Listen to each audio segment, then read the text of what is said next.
¿Cómo están, amigos de Bogono TV? Hace unos pocos días concluí la lectura de esta novela del famoso narrador peruano Enrique López Albújar llamado Matalaché, en el cual justamente el personaje principal, Matalaché, llamado José Manuel, se hace una pregunta sobre quién es hombre.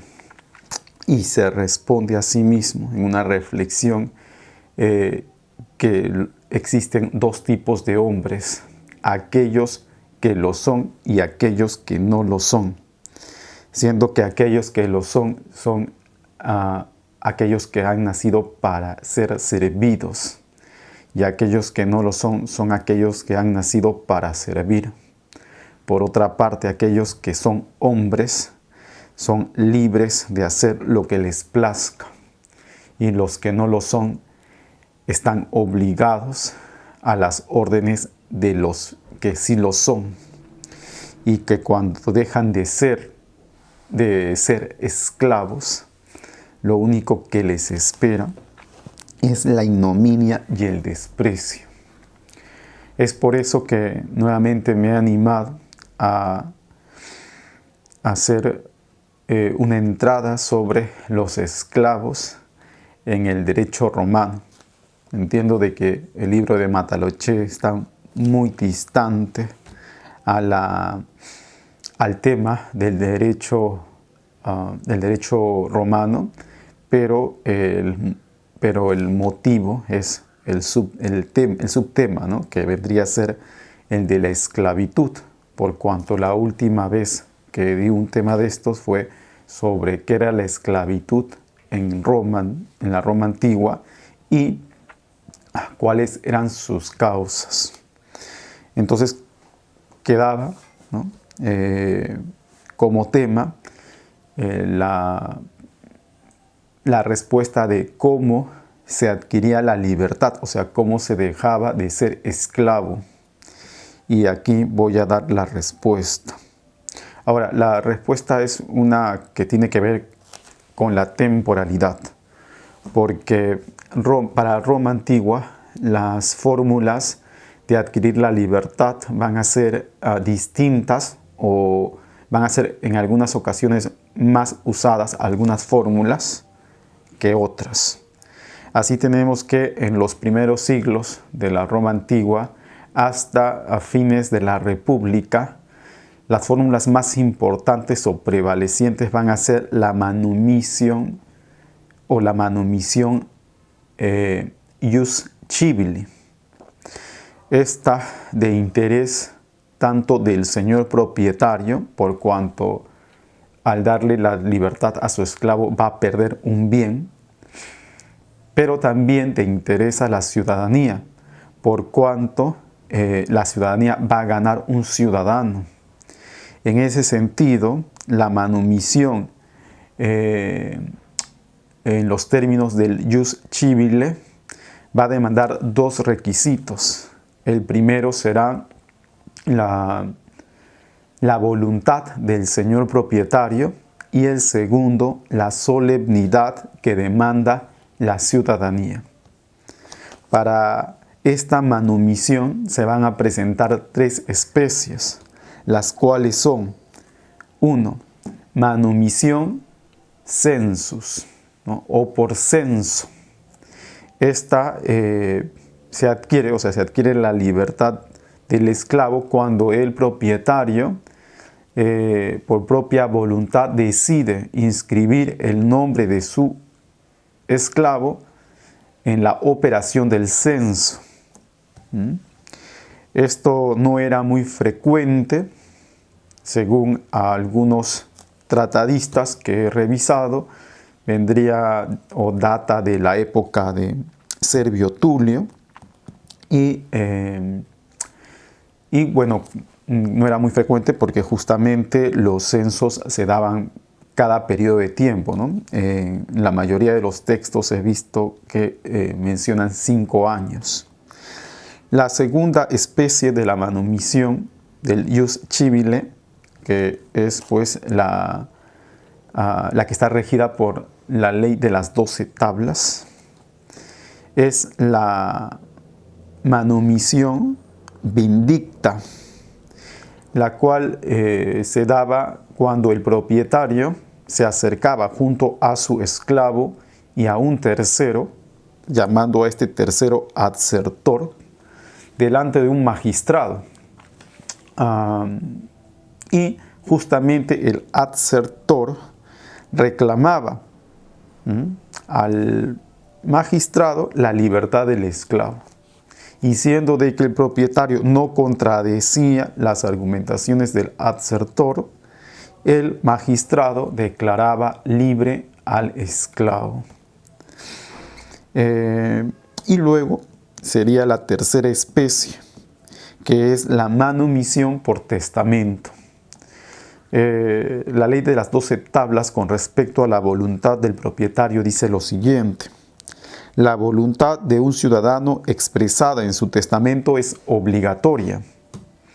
En ese sentido, el señor propietario puede testar de dos maneras: indirectamente, directamente cuando escribe, ¿no?, su voluntad, cuando lo manifiesta expresamente en su testamento, la voluntad de que su esclavo sea libre, o indirectamente cuando ordena a su heredero que le dé la libertad a su esclavo, o cuando escribe algunas condiciones para que el esclavo sea libre después de que el señor propietario muera. Ahora, para fines de la República, la manumisión va a ser un poco desordenada. Y esta porque se va a traer en consideración lo que se llama la manumisión del jus honorarium, la cual no va a manifestar solemnidades. Además, justamente por esta situación de no expresarse solemnidades, va a traer una serie de problemas, siendo el principal que algunos amos se puedan arrepentir de haberle entregado la libertad a sus esclavos. Por eso, el pretor va a tener que defender a los hombres, bueno, a los ex esclavos, vamos a decir así, ¿no? Porque ya tenían una libertad de hecho, mas no de derecho. Estas fórmulas de manumisión, según el jus honorarium, van a ser también tres. La primera es la manumisión inter amicos, que según un buen grupo de los tratadistas que he consultado, dicen que es la manifestación expresada de la libertad del esclavo delante de los amigos. Pero nuestro recordado jurista, especialista en derecho romano, Gumecindo Padilla, él cita a Fritz Schulz diciendo lo siguiente con respecto a este tipo de manumisión inter amicos. No refiere que la manumisión, la expresión inter amicos no refiere que la manumisión tuviese lugar ante la presencia de amigos, sino más bien se efectuaba inter dominum et servum ut inter amicos, que quiere decir entre amo y esclavo como entre amigos. O sea que no es ante la presencia de los amigos, sino que el amo y el esclavo, ¿no?, se expresan como amigos. Tenemos la segunda especie de la manumisión del jus honorarium, que es la per epistulam, que es que hace la referencia a que un esclavo es manumitido porque simplemente cuenta con una carta, con un escrito sin mayor solemnidad, donde el señor propietario declara que es libre. La tercera especie es la per mensam. Esta es una costumbre del derecho helenístico que los romanos van a considerarla. ¿De qué manera? Se va a considerar entonces libre al esclavo cuando el amo invita al esclavo a servirse, a sentarse en su mesa. Entonces tenemos que el jus civile se va a utilizar en las primeras etapas de Roma antigua, como son la monarquía y los primeros años de la República. Para los fines de la República va a haber un gran desorden porque van a haber estas especies no solemnes para declarar libres a los esclavos, y va a traer una serie de problemas porque, bueno, recordemos que para estas épocas Roma va a tener muchas guerras civiles y va a haber muchos ciudadanos muertos, y van a haber muchos ciudadanos ex esclavos que ahora están en Roma. Además que muchos de ellos son, según los romanos, considerados indeseables. A esto es que a principios del imperio, con Augusto, se va a dar otra fórmula de tipo general, otro género para hacer a los esclavos libres, y esto va a ser según la ley, o mejor dicho, obedeciendo la ley.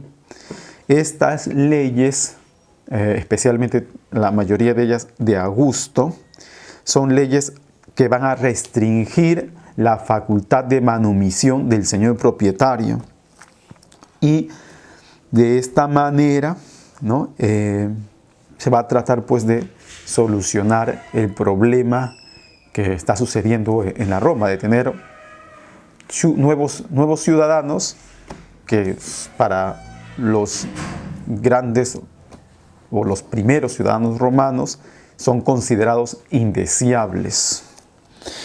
Estas son las siguientes leyes. Tenemos la ley Junia Norbana.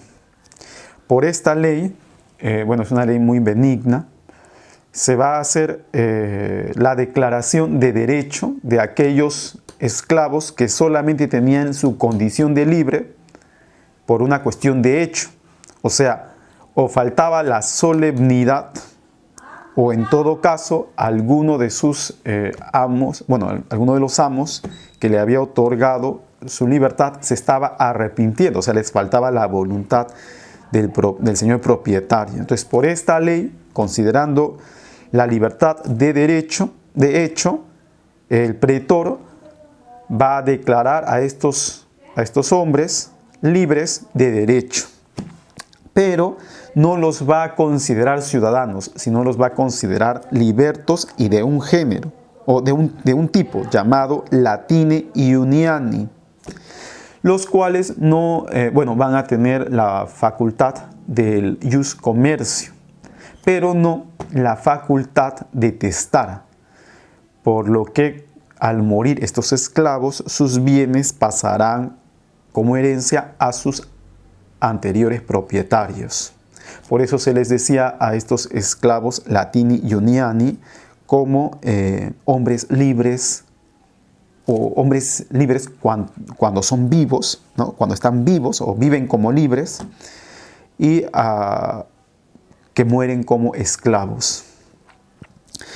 2. Tenemos la ley Aelia Sentia. La ley Aelia Sentia es una ley que restringe las manumisiones a algunas características tanto del señor propietario, o sea, del amo, como del esclavo.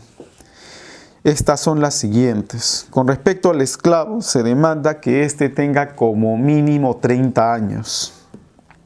Y además que para que este esclavo adquiera la calidad de ciudadano, debe habérsele manumitido por vindicta.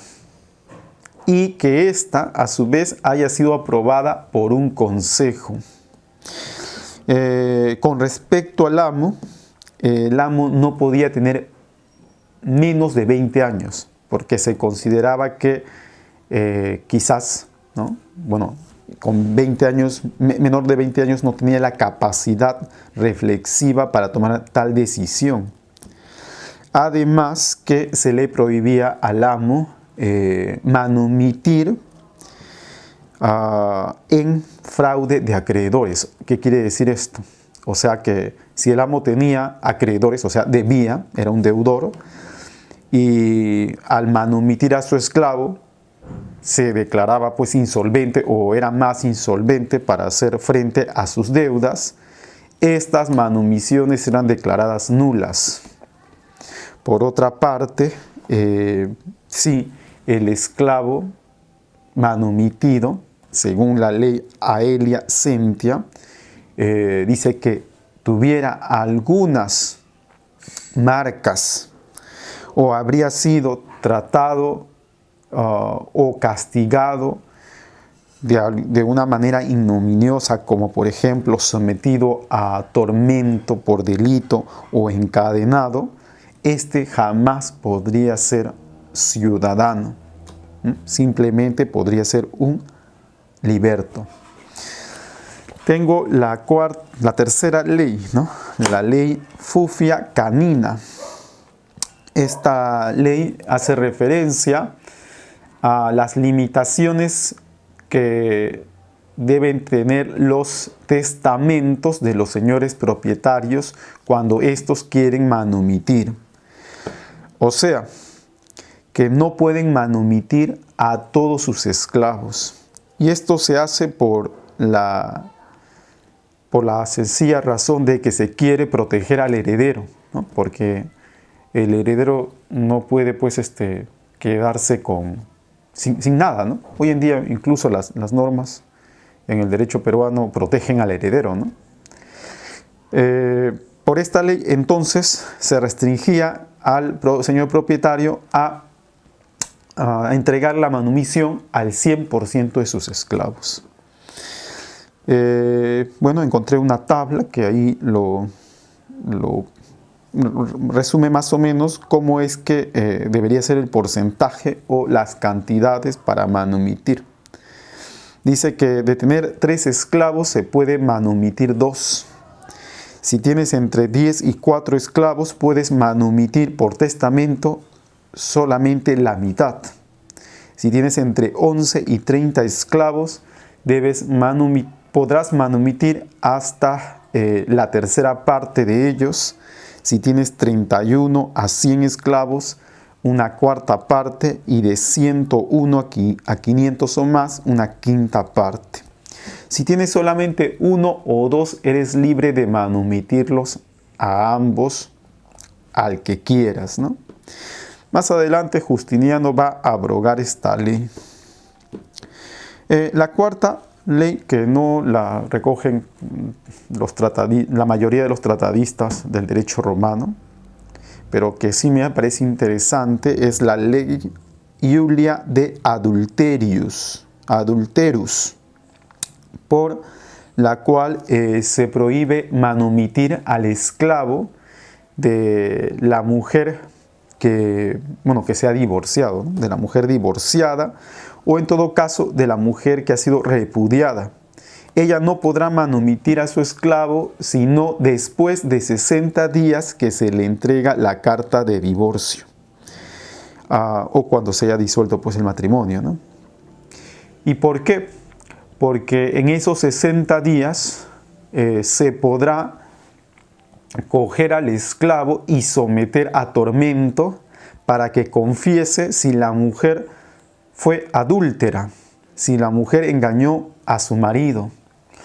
De igual manera, se le prohíbe al padre, a la madre, al padre o a los abuelos de esta mujer manumitir a sus esclavos, a los esclavos que ellos habían dado como servidumbre a su hija o a su nieta, ¿no? Entonces, de esa manera pues se podía contar con el testimonio del esclavo si es que ésta había actuado en contra de su marido por adulterio. Bueno, es muy interesante el derecho romano, es muy interesante el trato con respecto a los hombres. Y eso es lo que he querido compartir con respecto a la libertad, de cómo se adquiría la libertad de los esclavos en la Roma, tanto en sus etapas monárquica, republicana y la imperial. Conmigo será hasta otra entrada. Gracias.